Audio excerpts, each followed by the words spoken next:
Spring, 1944. Meadowridge, Arkansas. The air is thick with the scent of freshly cut grass and gasoline. A line of olive green trucks rattles along Main Street, dust swirling behind rubber tires. 30 men sit shoulder to shoulder in the back, uniforms scarred with road-weary stains and weather-faded crosses, the mark of German prisoners. Metal cuffs dig into wrists under worn sleeves. Occasionally a boot taps against the floorboards, breaking silence. No guards shout, no dogs bark. Only the hum of engines and the crackle of gravel punctuate the afternoon. From the cab, Sergeant James Foster adjusts his cap. He glances at the reflection in the rearview mirror. Gaunt faces, some too young for such eyes, some are missing buttons. All are missing home. The main grocery store appears before them, wide glass windows sparkling in sunlight, a painted sign overhead welcoming all. Wilhelm Schmidt, former Wehrmacht sergeant, traces movement in the glass.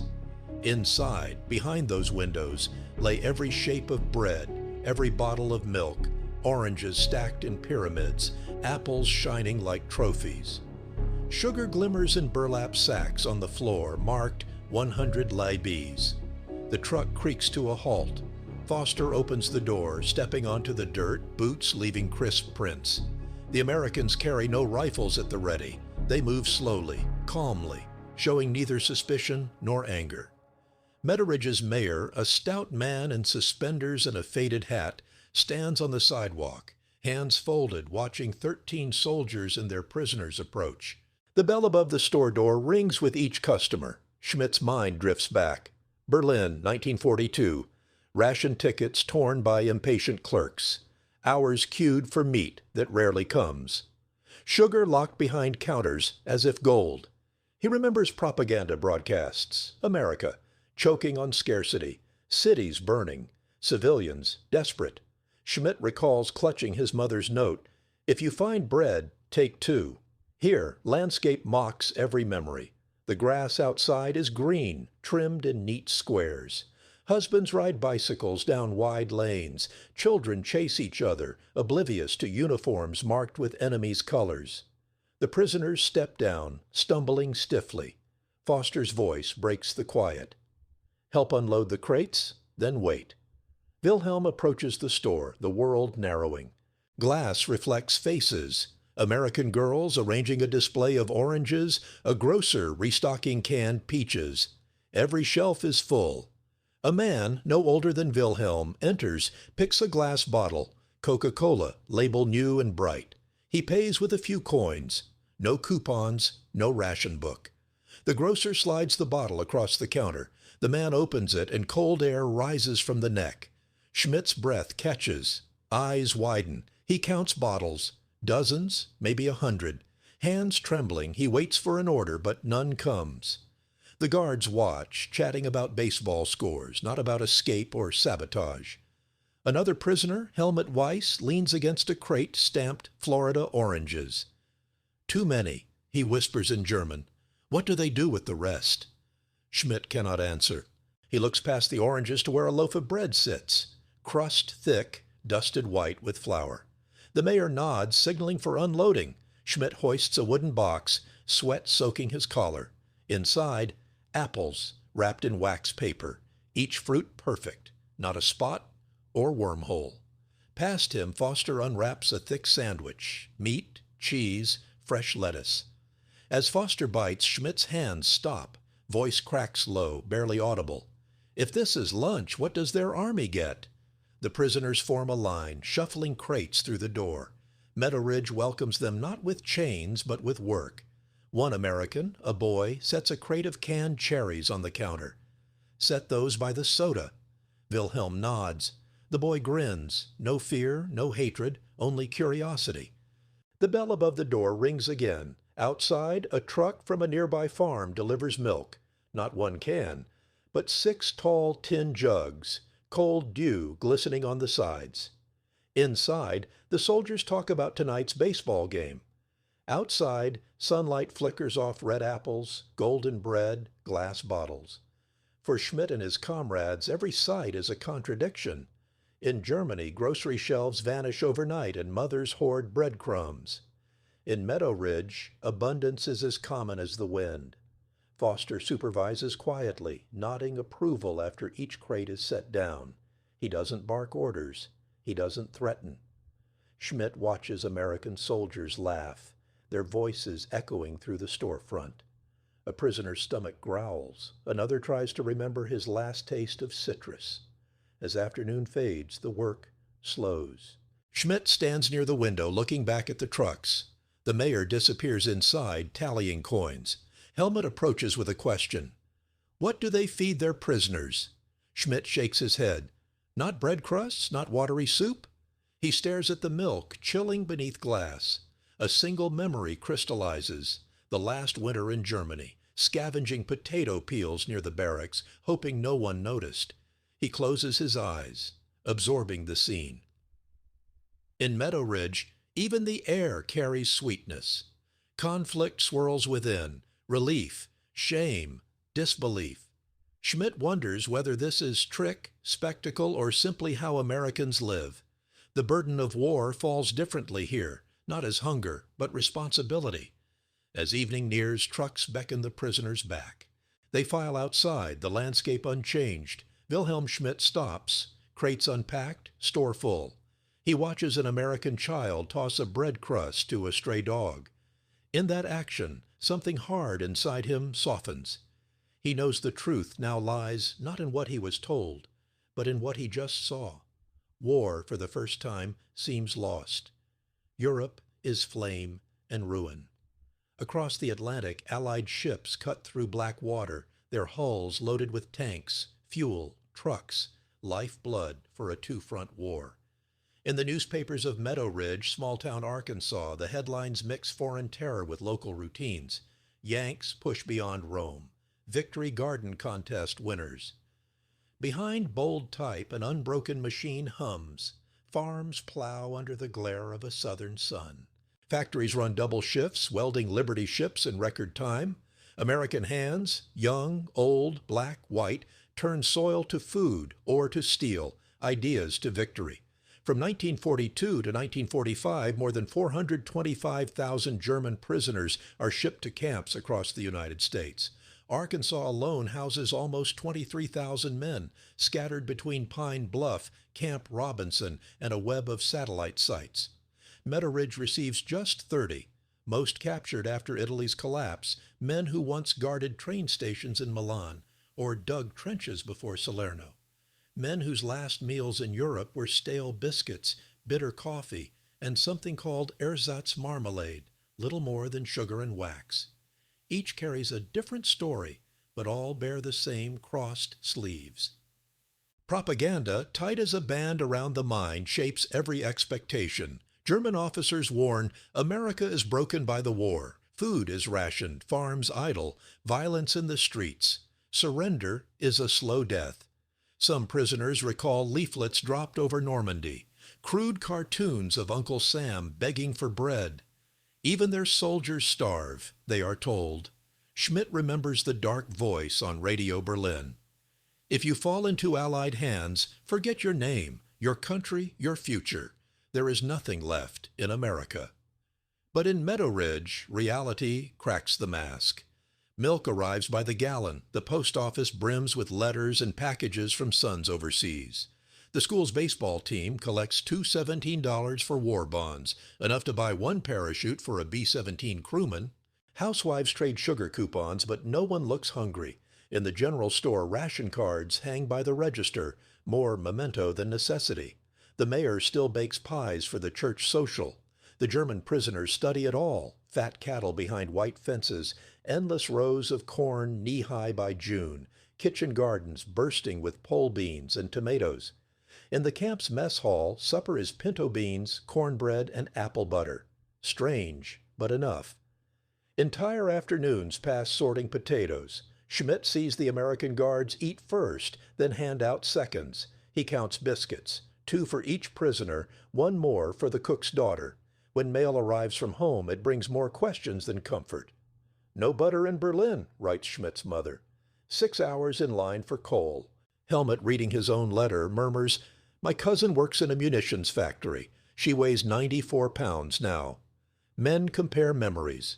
Before the war, a sausage at Oktoberfest, a suitcase filled with new shirts. Here they watch American children play marbles in the street, their pockets full of glass shooters. A rumor moves through the barracks. American children receive oranges and chocolate even during Christmas. Schmidt does not believe it. In Leipzig before capture, the last orange he saw was displayed behind glass at the Hauptbahnhof. That fruit, he thought, was myth.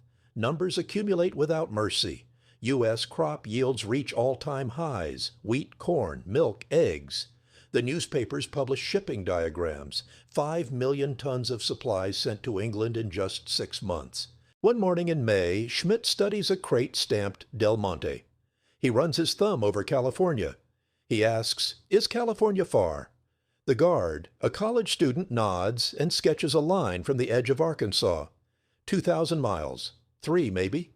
We get fruit from both coasts here. For the German prisoners, time stretches into routine. Wake at 6. Work at the store or fields until noon. Eat lunch. Sometimes chicken, sometimes bread and beans. In the afternoon, some read battered magazines. Life, Saturday Evening Post.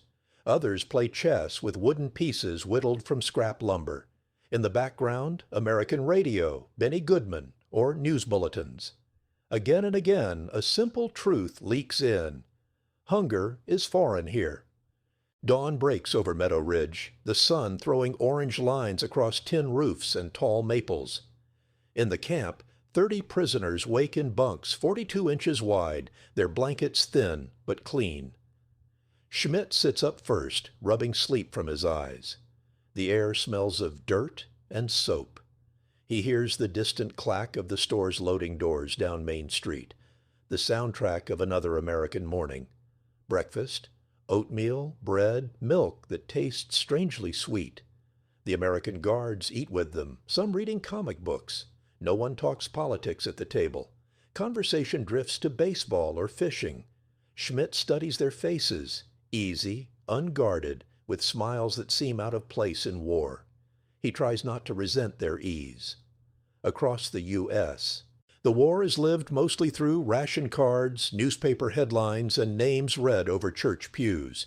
In Meadowridge, every Thursday, the women gather to stitch comfort kits for overseas troops, packs of socks, soap, and hard candy. German prisoners watch from the window as volunteers fill boxes with toothpaste and chewing gum.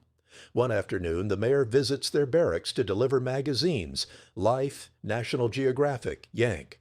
The covers show bold colors, smiling troops, rooms filled with food and laughter. The prisoners compare their American captivity to distant rumors: starvation camps in Siberia, ruined cities under nightly fire in France. Here, war means routine. Schmidt jots notes in pencil, trying to make sense of contradictions. If America is suffering, where are the hungry faces? A history lesson unfolds across conversation and daily sights. Most German soldiers know America only from stories, a place of cowboys, skyscrapers, and reckless freedom. The Reich's official news calls the U.S. an ungovernable mass of immigrants, a nation barely held together under crisis. Their food production collapsed, says an officer in Berlin. They abandoned New York to the mob. Schmidt hears these claims echo in the camp from older sergeants who still trust their superiors. Reality is measured in mundane details. Meadowridge's general store never seems empty. Once a week, new cases of canned peaches arrive from Georgia. Coffee is rationed, but always available. On Mondays, a truck from St. Louis delivers magazines. Another from Florida brings citrus. Each crate is stamped with locations Schmidt only knows from maps: San Diego, Cleveland, Baltimore. The store owner, Mr. Blakely, explains the system to Helmut in slow English. War changed the rules. We share what we have, but there's plenty. He lifts a crate, 12 jars of strawberry preserves. These are left over from last season. We sell them cheap. Helmut asks, "How far is it to Florida?" Blakely laughs. 1,000 miles, maybe more. Oranges keep best cold. The sheer scale of America's logistics is revealed daily. In the mornings, prisoners walk past rows of parked cars, Chevrolets, Fords, a single Plymouth station wagon. Each car is polished, army stickers pasted in the window. Schmidt wonders how many gallons of gasoline flow through this town alone. He counts deliveries: milk truck, bread van, coal wagon. The soldiers notice everything: the scent of fresh bread wafting through the open window, the crunch of apples bitten by store clerks, the stacks of newspapers outside the barber shop. At midday, the bell rings for lunch, and American guards unwrap sandwiches so thick they barely fit in one hand. Wilhelm internally tallies ingredients: 3 slices bread, ham, lettuce, tomato, cheese, mustard. He compares this bounty to what his mother can find in Berlin. She writes, "Potatoes are scarce, onions gone since December." To understand the American home front in 1944, Schmidt listens, observes, and gradually recalibrates beliefs shaped by war. The town's daily rhythm offers facts disguised as routine.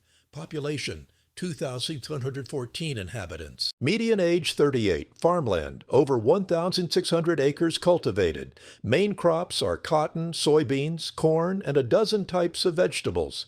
Store deliveries: on average 6 per week, including liquor, canned goods, tobacco, and canned fruit. Fuel rationing: each household allowed 4 gallons per week, but most families manage with bicycles and shared rides. Children gather on the courthouse steps every Saturday, trading marbles for soda bottles. Schmidt, with helmet and a handful of others, help unload truckloads of Coca-Cola, root beer, and 7-Up. Bottles are lined up in rows, labels bright, chilled in ice. The mayor, overseeing a shipment, hands each worker an apple. "Take one. Nobody goes hungry here, not even you." Schmidt hesitates, then pockets the fruit. The prisoners are instructed to sweep floors, stock shelves, and haul crates, work that brings them into daily contact with Americans. Tensions diminish as familiarity grows. Schmidt notes, "The guards are always courteous, almost bored. Orders are direct. Discipline is steady, but not cruel."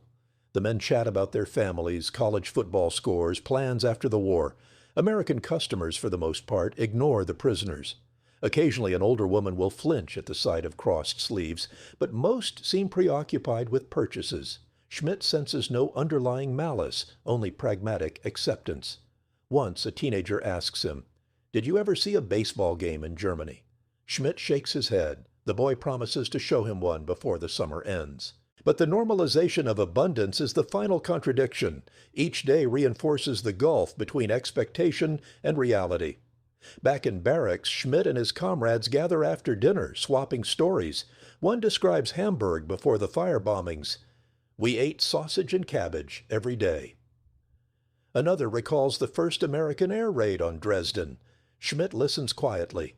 When asked about life in Meadowridge, he says, "Bread is always fresh, milk is cold."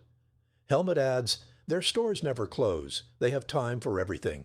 Letters from home grow bleaker. Schmidt's mother writes again, "No eggs since Easter. Church windows shattered. People barter buttons for sugar."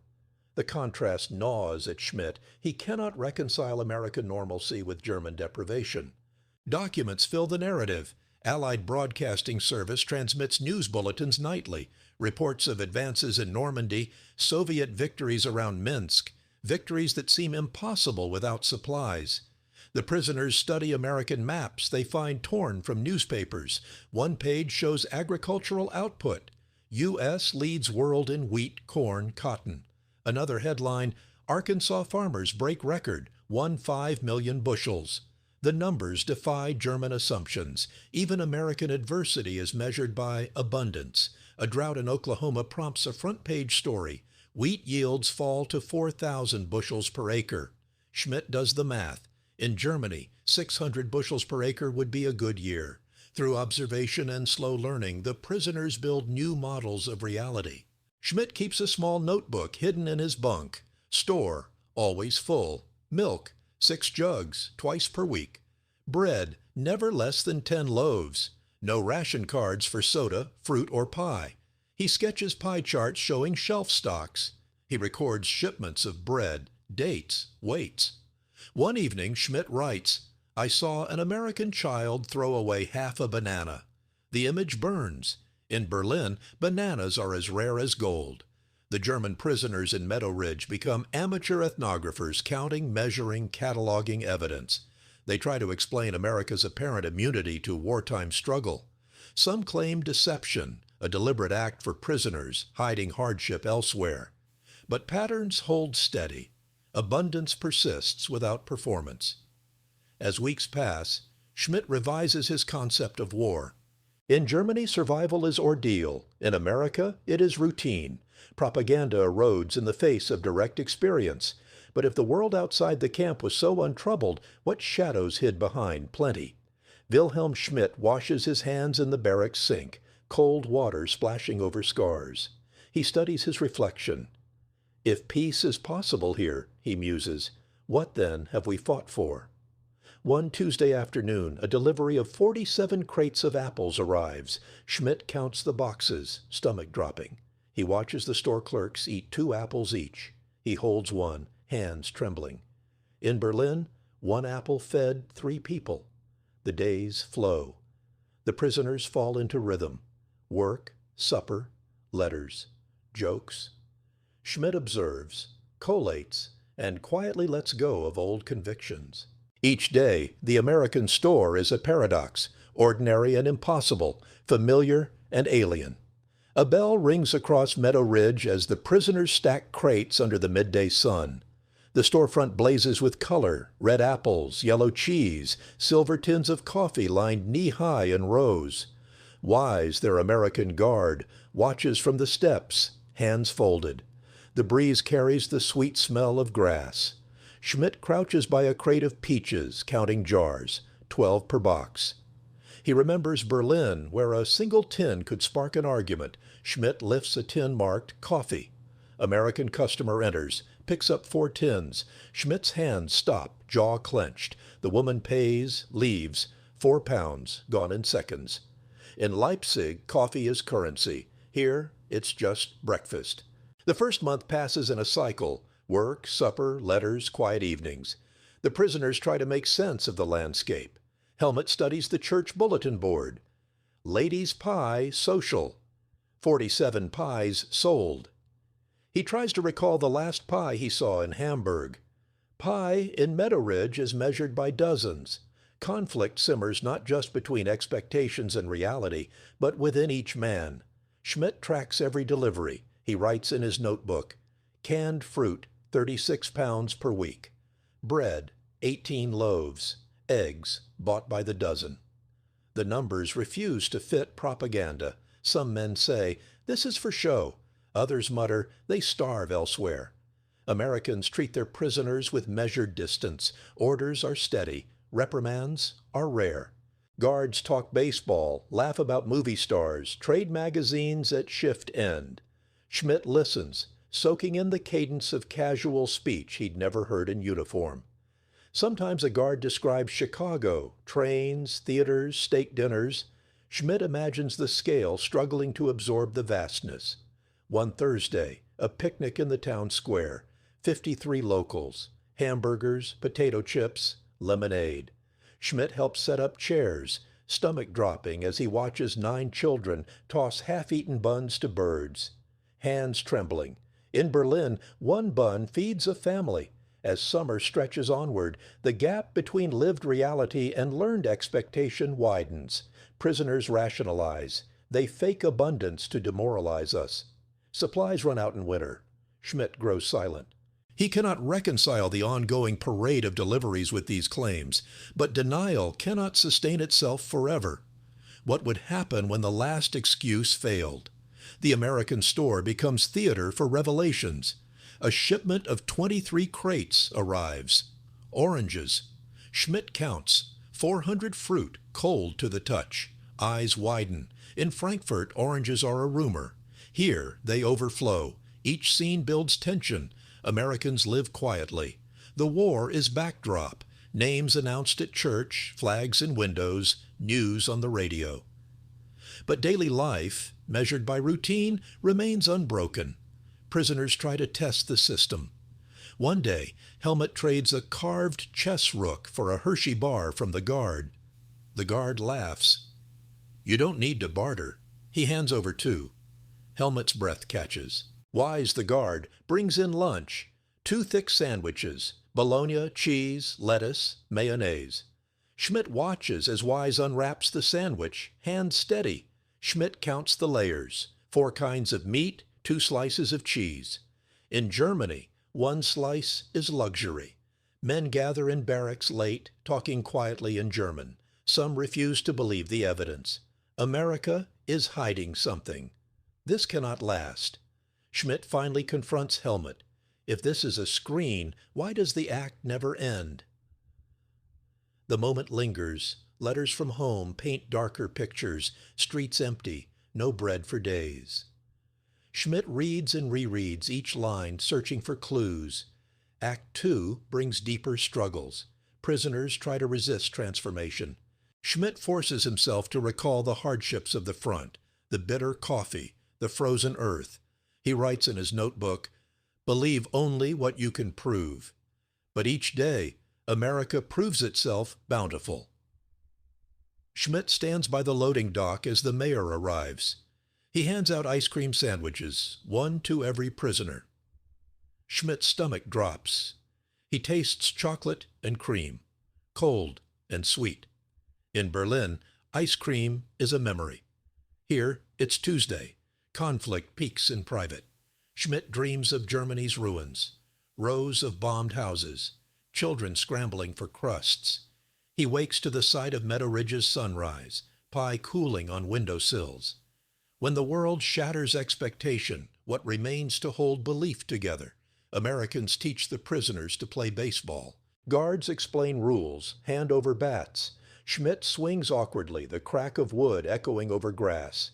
He learns scorekeeping, jokes at missed catches. The town cheers for both teams. Philosophical resistance weakens daily. Old beliefs fall away. Schmidt writes a letter. "Mother, I am well. Here, even prisoners have bread." He hesitates before signing, struggling to describe the world in America. The other prisoners follow suit. Letters from Meadowridge describe fruit, bread, laughter. None detail hardship. The contradiction becomes unbearable. By the end of Act 2, something inside Schmidt bends, no longer sure of old truths, not yet trusting the new. Days roll into weeks. Schmidt stands in the store's cold room beside crates of butter, columns of orange juice. His workload is steady, hours marked by the hum of a refrigerator. One morning he counts bottles lined up, 48 quarts of milk. He recalls his father in Dresden scraping together enough for 1 cup at Christmas. Schmidt's hands tremble. He sets down the crate. The American guard jokes about pancakes. Schmidt says nothing. At noon, the delivery man arrives with 200 pounds of flour. He drags the sacks inside. Prisoner's breath caught. The man shakes his head. "Busy day. We'll need more next week." In Leipzig, a baker measures flour by ounces. Routine blurs propaganda. Schmidt tries to dismiss the bounty as luck, performance, deception, but evidence mounts.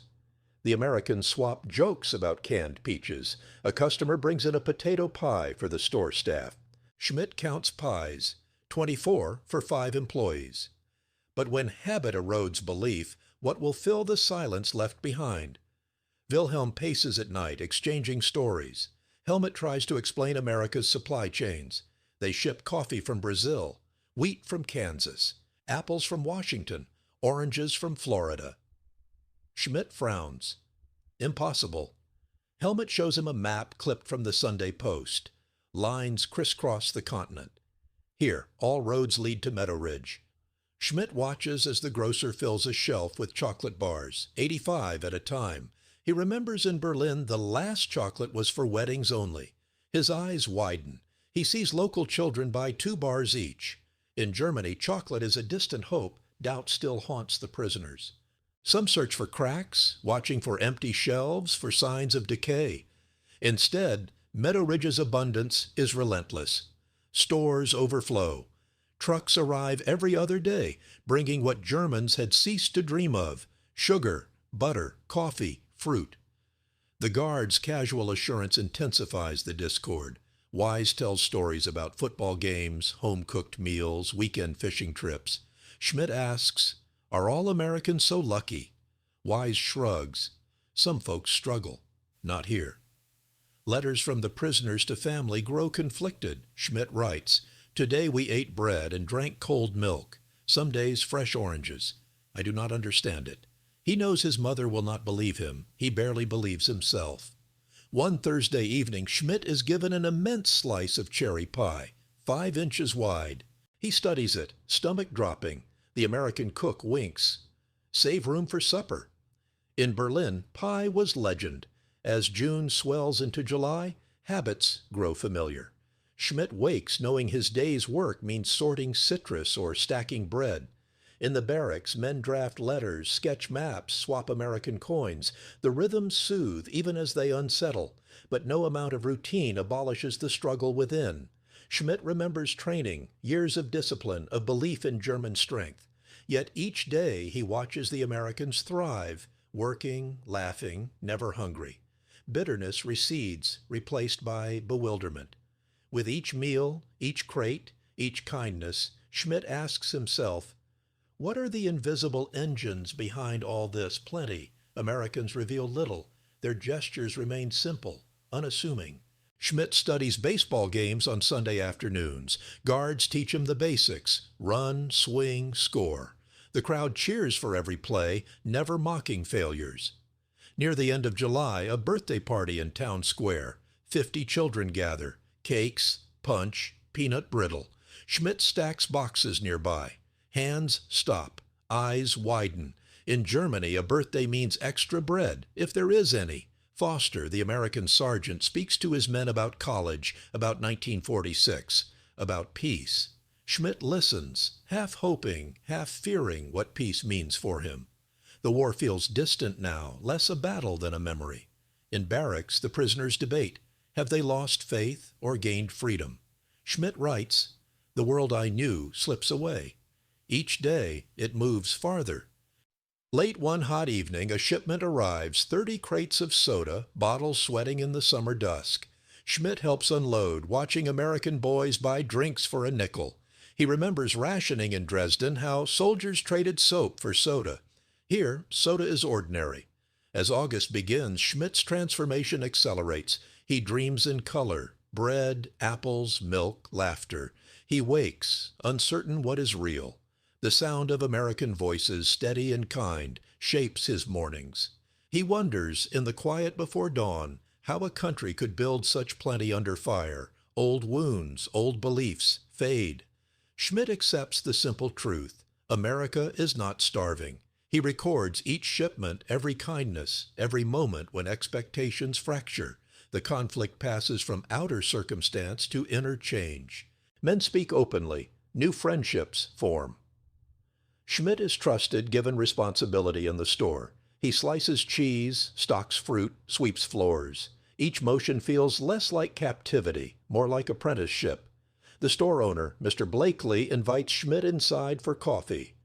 "We don't have war here, not in the way you know. We have sacrifice, but everyone shares." Schmidt sips, taste unfamiliar. "You believe this lasts?" Blakely nods. War ends. Life remains. On a cool night, Schmidt watches a train pull into Meadowridge. 112 cars, laden with grain. Guards describe the supply lines. This feeds half of Arkansas. In Germany, such trains carry refugees. Conflict approaches climax. Schmidt no longer resists, but seeks understanding. He fears what the future holds. For himself, for Germany, for belief itself. September air hangs heavy over the Arkansas fields. Corn stalks tower above the fence lines, their leaves rattling in the wind. Schmidt walks alongside Helmut, carrying a crate of pears. The road is hard-packed underfoot, dust swirling with each step. They pass families mending fences, chickens strutting under the porch. No sign of war mars the scenery. No bomb buildings, no patrols. Peace here is as concrete as the wooden sign outside the store. Open daily. In the storeroom, Schmidt watches as Mrs. Blakely, the owner's wife, stacks cans, 12 varieties of soup. Her hand steady. She smiles. Try this one, clam chowder. In Munich, soup has no clams, no choice. Schmidt's breath catches. He studies the smooth label, foreign words. This is not what war taught him to expect. For the prisoners, autumn brings colder nights and new routines. Work continues, but so do lessons in daily differences. The Americans decorate windows for Labor Day, paper flags and bunting streaming red, white, and blue. They organize a fair, prize pies, sack races, watermelon eaten with laughter. Children run beside the German POWs unloading boxes of syrup and flour. Parents don't rush them away. If this is captivity, Schmidt wonders, then what does freedom look like? The local school receives a shipment, 7 crates of books. Schmidt carries boxes through halls smelling of chalk. He passes a classroom, sees rows of children eating peanut butter sandwiches, drinking cartons of milk. In Berlin, schools are rubble and milk a memory. His hands stop. Eyes linger on the neatness, the plenty. Autumn light brings new letters from Germany. News grows worse. More bombings. Ration lines stretching for hours. We found 2 eggs this week, his mother writes. Your sister traded her last shoes for sugar. Helmut reads his own letter, face pale. They say it is only getting colder. Schmidt's sense of time slips. Each day in Meadowridge changes him. He learns the names of store regulars. Mrs. Callahan, who always buys 4 loaves. Mr. Parker, who prefers rye. Sam, the delivery boy, good with a joke and quick with a smile. These ordinary ties, so casual for the Americans, strike Schmidt as miraculous. Schmidt is assigned to sweep out the church's basement kitchen. He discovers, stacked neatly, 16 pounds of butter. Hands trembling, he runs his fingers over the cool paper-wrapped packages. In Berlin, butter is dealt in teaspoonfuls. The prisoners overhear the townspeople. Some are wary, but most speak with kindness. At Sunday service, even Reverend Barnes includes our German laborers in prayer. A girl leaves a basket of peaches for the prisoners' barracks, 5 pounds, ripening in the sun. In the evening, Schmidt shares slices with Helmut, savoring each bite. Then comes the day of the storm. The sky turns black as dusk. Rain batters the camp, funneling red mud into ditches. Lightning splits the sky. The barracks leak. Schmidt and 3 others work with the Americans to shore the roof, passing nails, boards. No one shouts. The labor is quiet, cooperative. Foster, rain streaming down his face, thanks each man by name. After the storm passes, the Americans warm coffee on a stove, pouring it freely.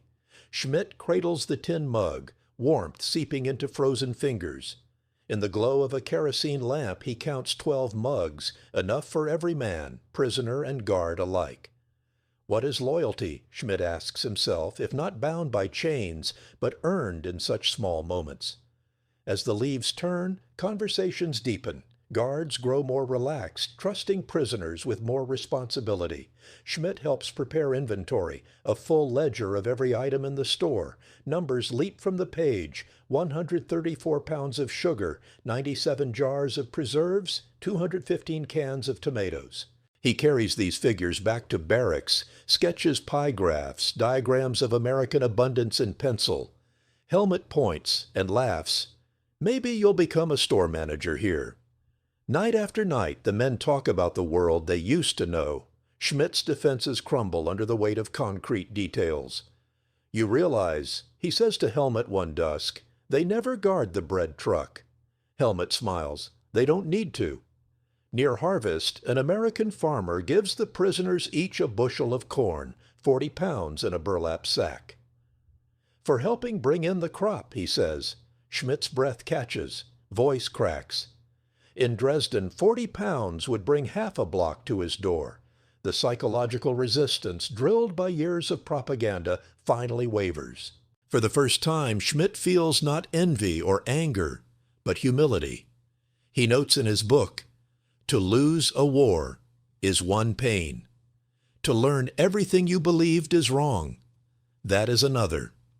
They gather, as always, around the radio in the barracks.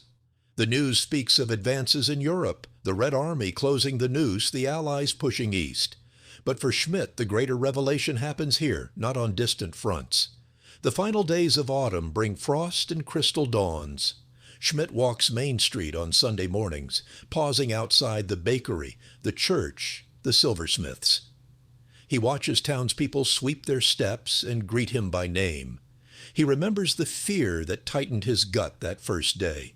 He remembers the glass window, the apples shining beyond his reach. Now, standing in Meadowridge, Schmidt wonders, when the war ends, which world will remain his? Winter's first frost silhouettes Meadowridge in pale blue light. The store's windows shimmer, faces pressed against cold glass. Schmidt draws his coat tighter, breath clouding at dawn. Trucks line Main Street, one with oranges, another with salt pork, a third with sacks of flour. Schmidt watches the butcher unload 120 pounds of meat. His hands tremble. The American Guard counts boxes. In Dresden during winter, a pound of meat meant celebration. The war outside pulses on. Letters from Germany paint despair. Bombs every night, no eggs. We traded watches for bread. Schmidt reads these lines, swallowing hard. He tries to respond. Work continues. Americans are fed. New routines emerge. The store gears up for holidays. Rows of cranberries, tins of sugar, bags of pecans. Schmidt helps prepare decorations, watches townsfolk string popcorn garlands along the rafters. There is laughter, warmth. He records dates and weights in his notebook, trying to catalog the enormity of American plenty. The delivery boy rolls in 8 cases of soda, 96 bottles. Schmidt lines them on the shelf, eyes wide. In Berlin, he saw soda only once, in a soldier's rucksack. The guard opens one, lets Schmidt taste. Cold, sharp, sweet. Schmidt's breath caught. As the year ends, tension shifts. Americans talk of peace. Soldiers wistfully describe home. Schmidt grows inward, questioning both past and future. He speaks with Foster, the sergeant, about college plans, war's shadow. Foster says quietly, "We fight so our children never have to." Schmidt holds that thought, twisting it into something personal. If a nation can shelter children during war, what does defeat even mean? The snow falls gentle, layering town and camp in white. Prisoners shovel paths beside Americans. At night, Helmut and Schmidt play chess by lamplight. The barracks quiet except for distant laughter. Schmidt writes, "I am no longer certain where I belong." One Saturday, the store hosts a community supper. Fried chicken, corn pudding, pies of every flavor. Schmidt helps set tables. He counts the diners, 83. He counts the pies, 15 set on a ribbon stage. He notes every portion, every slice untouched. An old woman offers Schmidt a second slice of apple pie. He hesitates, voice faltering. "For me." She nods, eyes kind. Hands stop. Schmidt accepts. In Germany, seconds were wishful thinking. Deeper changes stir. Schmidt grows curious about American systems. He studies the railroad schedules posted at the station, deliveries from Little Rock, Memphis, St. Louis. He traces supply lines in pencil. Foster answers questions about logistics, farming, transport. Each answer widens Schmidt's understanding. America is less a collection of towns, more a continent in motion. Schmidt wonders, quietly, if Germany ever stood a chance against such machines. As New Year's approaches, the prisoners talk through the night. They debate the end of the war, the return of dignity, the possibility of redemption. Schmidt, ever the observer, proposes a theory. To lose a battle may be fate. To lose belief, that is the end. That night, Meadowridge's lights gleam through barracks windows. Schmidt watches children throw snowballs outside. Laughter rises over fields of dormant corn. Cold air, soft voices. In Germany, there is only silence. Schmidt is different now. Eyes open to the scale, power, and coherence of American life. Where propaganda once dictated every thought, daily sight directs new convictions. As spring approaches, food shipments grow larger. Schmidt calculates totals: 300 pounds of flour, 210 pounds of meat, 50 gallons of milk per month. The store ledger, forever full. Schmidt's notebook is packed with numbers, the quiet testimony of transformation. With the old war dying in letters and rumors, Meadowridge's abundance becomes the only truth. The stage is set for the top moment, an inevitable collision between past belief and present reality, an irreversible change at the core of Schmidt's being. The third spring dawn breaks gray and damp. Schmidt is up early, heart pounding in his chest. Something in the air. The store is busier than ever, trucks pulling up one after another. It's market day. The sun slices through low clouds, painting silver onto the rows of citrus and bread outside. Schmidt lugs a box marked Florida oranges, 20 pounds, across the sidewalk. His hands tremble. The crate slips, falls open. Oranges tumble. 42, bright and whole. American children help him gather fruit. Their laughter rings out. In Berlin, orange was a color children drew, not tasted. Inside, the store's bustle grows frantic. Shoppers flood the aisles, baskets loaded beyond imagination. Schmidt, short of breath, is ordered to bring more bread. He passes the sandwich counter, packed 6 deep. The sight stuns him. Rows of ham, turkey, cheese, white bread so fresh it still steams. He stares, stomach dropping. Mr. Blakely unwraps a sandwich, hands Schmidt half. Eat. You look pale. Schmidt takes it. His jaw clenches. The taste. Soft bread, crisp lettuce, thick roast beef. Memory floods in, years of rationed meals, scraps begged in silence. A pause falls between bites, the hum of 1,000 voices outside. Schmidt and Blakely share coffee at a quiet table. Schmidt's voice cracks. Do you ever run out? Blakely shakes his head. Sometimes we go without, but we help each other. No one starves. A stillness spreads. Schmidt puts his sandwich down, hands shaking. A girl walks by, dropping a coin into a box, collecting for the Red Cross. Schmidt watches her, his eyes wet, his breath coming slow. Something inside, something held for years, begins to break. Quiet dialogue, heavy with meaning. Why do you share? Schmidt asks. Blakely's reply, because it's right. Schmidt sits silent. The words settle, images flash. His mother giving him her last piece of bread, Helmut crying in the dark of Dresden, American children tossing bread to stray dogs. Every belief cracks, hunger as destiny, war as fate, scarcity as power. Schmidt is invited to stand behind the register, helping count the day's takings, $317 in bills, stacks of coins, a dozen receipts. His breath catches. In Germany, registers are empty, futures measured in weeks. A sudden hush falls. Schmidt stares through the glass. Meadowridge at sunset, trucks lined with oranges, shelves overflowing. Peace in forms he once refused to imagine. Philosophical realization spoken softly. I thought war was won with guns. Now I know. Wars are lost when belief is broken. The change is irreversible. Schmidt stands by the door, hands open, war slipping away. He is no longer a prisoner of Meadowridge. He is a witness to its power. The world he knew fractures, each bite, each kindness, a nail in the coffin of old certainty. The years after the turning point settle like fine ash. Schmidt's morning routine is quiet. He wakes to the sound of distant trains, the whisper of bread slicing in the store kitchen. Meadowridge has become a landscape of rituals, sweeping aisles, stacking cans, listening for the call of baseball from the schoolyard. Winter turns again. Milk arrives by the gallon, wheat in sacks, meat neatly packed and cold. Schmidt keeps careful ledgers, recording every delivery, every ration, every smile. It is not just work, but witness. The numbers form a new pattern, one of continuity rather than deprivation. Schmidt sorts a shipment of pears, 63 in 3 crates. He remembers ration days in Berlin, the searching for any fruit. He hands pears to the youngest Americans, their hands sticky. Breath caught.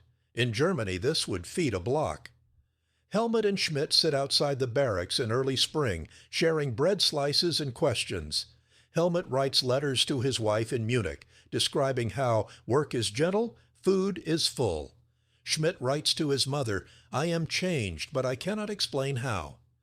The camp closes in as war rumors thicken and fade. The Americans talk of victory, of homecoming, of future plans for peace. Schmidt listens, asks quiet questions about American lives, college, marriages, families stretching across hundreds of miles. He learns the phrase, "the American dream," and finds it less myth, more habit.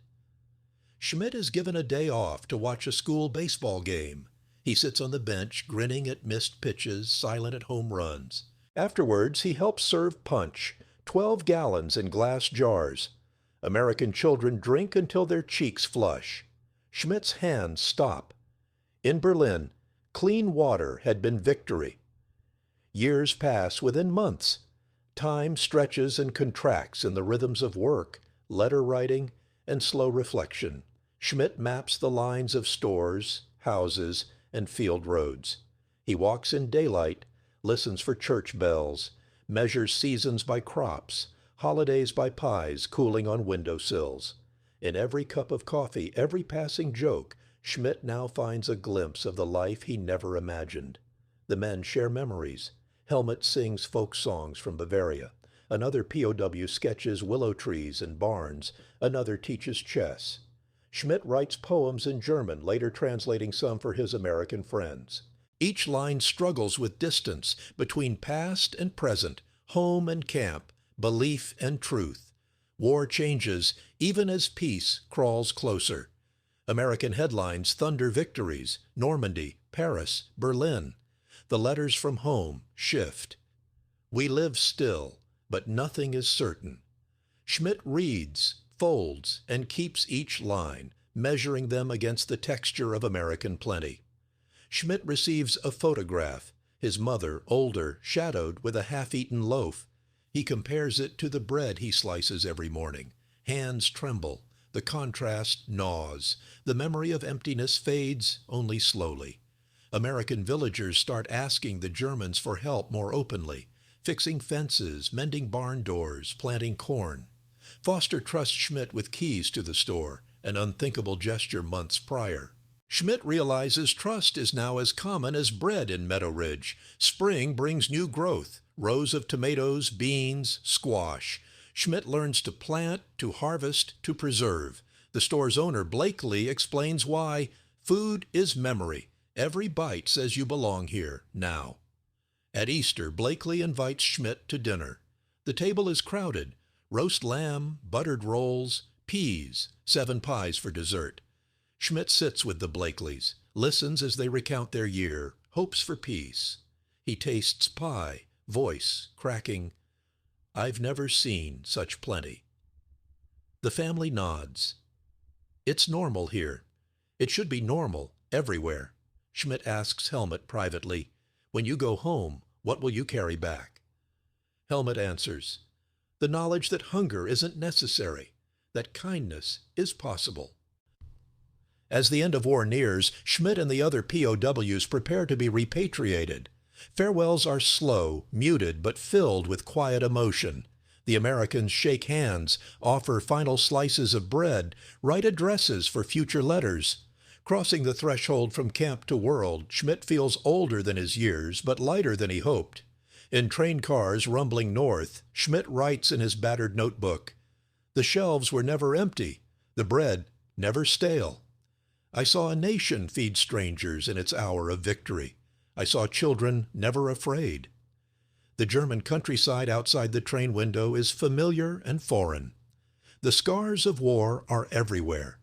Broken bridges, hollow houses, ragged faces. Schmidt steps onto German soil with coins in his pocket and the memory of American orchards in his mind. Years later, giving a talk in Munich, Wilhelm Schmidt shows American coins and bread tags he saved, telling a room of former soldiers, "I lost my fight in Meadowridge, Arkansas, not on the battlefield, but in a store. I learned that a country survives not only by winning, but by nourishing." Schmidt bakes his first loaf in Berlin's new flourless bakery. 3 cups of sugar, 6 eggs for 20 civilians. Hands stop, eyes widen. He remembers Meadowridge, remembers future beginning with bread and milk. Transformation lingers in thousands of gestures, letters, recipes, promises. Schmidt writes his mother, "There are places where war ends in abundance, not regret." Though she replies, "Then let us build such a place here." Summer comes again to Meadowridge, and with it the end of the war. News travels fast. Germany's surrender, parades in New York and London, headlines inked bold in every American hometown. The store flies its flag, the mayor reads lists of local boys returning home, and children dance under a banner. Welcome victory. Schmidt walks the length of Main Street, witnessing celebrations built from quiet pride, not triumphal boasting. He stocks shelves beside Americans who now see in him something more than a former enemy, a fellow traveler, a survivor, a future friend. Foster jokes about sending Schmidt to college in Little Rock. Helmut learns to drive a tractor. Schmidt is given a simple gift, wrapped in brown paper, 3 Hershey bars, a can of peaches, and a roll of dimes. "For your journey home," Wise says, hand steady. Schmidt's breath catches. In Dresden, such a parcel would be priceless. Farewells are slow, full of repetition, handshakes, promises, bread sliced for the road, photographs tucked into pockets. Schmidt and Helmut visit each store that marked their captivity and transformation, saying thank you in broken English. Schmidt pauses longest at the bakery, inhaling the scent of rising dough, of warmth and renewal. The American season of plenty turns again to autumn. A final meal with the Blakely family, roast chicken, mashed potatoes, corn, and 4 pumpkin pies. Schmidt sits by candlelight, watching the shadows bounce on the wall, holding each moment close. Blakely offers one parting word: "Take America's memory with you. Make it yours." Crossing from Meadowridge to Germany, Schmidt carries not just bread, but a conviction that abundance is not only possible, but necessary. The trip north is long: camp to train, train to ship, ship to a battered German port. Schmidt and Helmut share the journey, matching stories to signals, steam drifting from factories, song from distant radios, faces pressed against dirty glass. Landing in Germany, they step into a world changed not simply by defeat, but by absence. Silent cities, vacant stores, hungry crowds. Schmidt is met by family, his mother thinner, his sister older, his neighbors colder. He brings tokens of America, tins of peaches, bread tags, silver dimes, chocolates that evoke both hope and envy. These gifts spark disbelief, tears, arguments, but also a deeper question. How did you survive? Schmidt answers, "I learned new things." Weeks later, Schmidt stands in a market queue in Berlin, trading 1 Hershey bar for 4 potatoes. Hands tremble. The transaction is swift. The American taste lingers. Slowly, Schmidt becomes a bridge, writing letters to Meadowridge, sharing recipes, translating baking methods, explaining American ways. He gathers German children and teaches them how to play baseball, how to count pennies, how to bake pie. He writes to Blakely, "We begin again with simple things: bread, milk, hope." Retrospective memories flood him: the bell over the Meadowridge store door, the whir of trucks, the laughter of American kids, the feeling of being trusted. Schmidt dreams in English now, sometimes waking at night to recite numbers. 40 bottles, 60 pounds, 10 pies. Schmidt finds an American coin in his jacket months later, a dime, smooth and cool, resting in his hand. He shows it to his mother. She presses it to her lips, saying, "We must learn what fed them." Years stretch on. Schmidt writes memoirs, gives talks to schools in Germany and abroad. His central theme, defeat is not just a military fact, but a spiritual one. "I lost a war in a grocery store," he tells young listeners, "not with bullets, but with bread." He helps rebuild German stores, advising on ledgers, shipments, community care. He models the American system, insists that abundance is possible, but only with cooperation and trust. At Christmas, Schmidt bakes 7 loaves with a neighbor. He counts the slices, 50, and none wasted. Voices in the kitchen rise in laughter. In Meadowridge, he remembers pie. In Berlin, he learns bread again. Personal letters from Meadowridge continue, sometimes with recipes, sometimes with photographs. Schmidt sends back sketches of German streets, poems in 2 languages, news of harvests and new stores opening. Helmut visits often, sharing stories of patience and hope. Years later, Meadowridge's mayor visits Germany on a goodwill tour. Schmidt guides him through rebuilt markets, introduces him to German schoolchildren practicing English, watching baseball matches.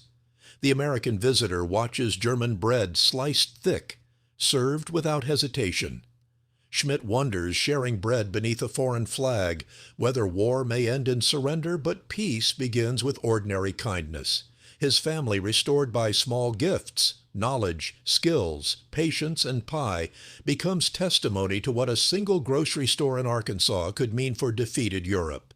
Schmidt keeps Meadowridge alive in his recollections, diary entries, shared loaves, and open hands. On a quiet spring morning, Schmidt stands in his Berlin store, handing a slice of bread to an orphan boy. The child's breath catches. Schmidt's eyes fill. Meadowridge lives. The world changes again, less war-torn, more hopeful, still uncertain. Schmidt believes finally that the future is built not with treaties and triumphs, but with shared abundance and stubborn memory. Late spring, Meadowridge. The sun hangs low, pale gold on the town's brick storefronts. Wilhelm Schmidt, older, leaner, traces a familiar route, past the store's glass windows, past crates of oranges, past the sign that still reads, "Welcome." He walks slowly now. His steps linger over every detail. The air smells of cut grass, flour, pies cooling in distant kitchens. In his pocket, Schmidt carries a battered receipt. June 1945, 10 loaves, 3 pounds of coffee, 2 Hershey bars. Each item is a memory, a bridge to another world. He stops outside the store, watching families gather for supper. Children skip stones on the river. Men play cards on the porch. Women laugh over pie recipes gleaming with butter. Schmidt stands by the soda cooler. A young American opens a bottle, lets the fizz escape. Schmidt's breath catches, eyes wide. Every sound brings back the shattering silence of that first day. The realization that war did not always mean hunger. He remembers Meadowridge's bells at dusk, baseball games winding down, sun dropping behind fields of corn. The store always lit, always full. Schmidt studies shelves where bread overflows. He remembers in Berlin how empty shelves crippled hope. In Germany, Schmidt stands in an open market slicing rolls for children. He tells stories of Arkansas, of oranges, of pies given without ration tickets. Parents listen, children question. He describes the cold air, the scent of citrus, the sight of apples stacked to the ceiling. He asks, if we can share even a little, what might become possible? Years blend in memory. Schmidt watches Germany rebuild, learns new recipes, organizes new stores. He sends letters to Meadowridge, trades half-remembered jokes, shares autumn photographs. Meadowridge responds with theirs, baseball scores, births, pies baked for new holidays. At a peace conference years later, Schmidt is handed a slice of American pie by a diplomat. Breath caught. He lifts his fork, pauses, remembering the girl who gave him her lunch ticket so many years before. In every bite, every glass, every crumb, Schmidt finds echoes. America won this war not just with armies, he tells his audience, but by refusing to surrender their daily life to despair. The narrative circles back. Schmidt walks Meadowridge's quiet lanes in memory. He watches light pool on glass shelves. He listens for the mayor's laugh, the bell above the store, the steady promise of food and kindness. He asks himself with each quiet morning in Berlin, did I lose my country, or did I find the world? Schmidt's grandson finds the battered Meadowridge receipt in a drawer, lifts it, reads each line.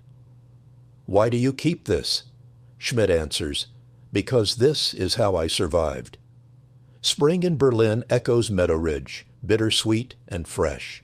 Schmidt bakes bread for his neighbors, hands out apples, tries to make abundance his legacy. He tells stories of dust rising behind American trucks, of crates tumbling open in dawn light, of children throwing bread to dogs. Retrospective, open ending. As Schmidt ages, he understands the lesson. Scarcity is not destiny. Abundance is not easy, but it is possible, and it is necessary for peace. The last lines return to the beginning. Rows of men in faded uniforms staring through Meadowridge's glass, hearts clamped tight against hope. On that day, amid apples and bread and bottles of cold soda, the war ended. Not just in newspapers or treaties, but in the quiet certainty. There are places where ordinary life survives fire. Schmidt breathes in the smell of summer, listens for laughter, turns the battered receipt over in his hand. He knows with each passing year that Meadowridge was more than a store, more than a town. It was proof that belief, once lost, can be found again, one slice of bread at a time.